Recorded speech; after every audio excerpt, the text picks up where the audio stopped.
শেরপুরে মুর্শিদপুর দরবার শরীফে পাখির অভয়াশ্রম দেখতে প্রতিদিনই দূর দূরান্ত থেকে আসছেন দর্শনার্থীরা।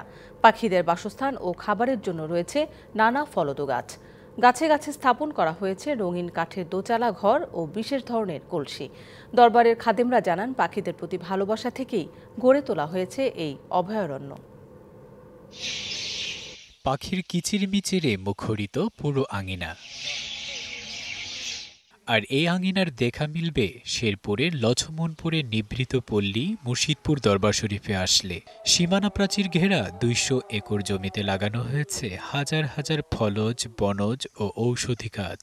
পাখিদের নিরাপদ আবাসের জন্য প্রতিটি গাছেই দেয়া হয়েছে মাটির হাঁড়ি, কলসি ও বারান্দা সহ ছোট্ট ঘর। পাখি ও গাছের প্রতি পীরের ভালোবাসা থেকেই এমন আয়োজন বলে জানান দরবারের খাদেম ও ভক্তরা।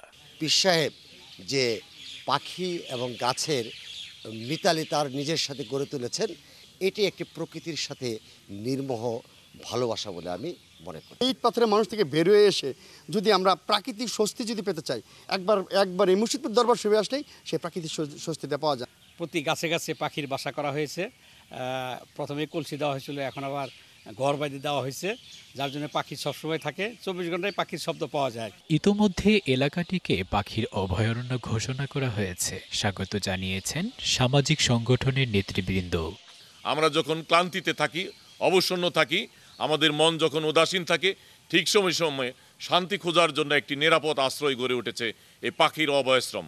এই ধরনের পীর সাহেবের যে উদ্যোগকে আমরা স্বাগত জানাই, সেই সাথে পাখির অভয়াশ্রম গড়ে তোলার জন্য আরও বিভিন্ন দায়িত্বশীল মহল সরকারি তরফ থেকে উদ্যোগ নেওয়া হবে, এটা আমরা আশা করছি। আমাদের প্রাণী সম্পদের যারা আছে, আমাদের ডাক্তার, এমনকি লোকজন সর্বক্ষণিক এই পাখিগুলো কোনো প্রকার রোগ বালায় বা কোনো প্রকার চিকিৎসার প্রয়োজন হলে আমরা সর্বসময় প্রস্তুত আছি।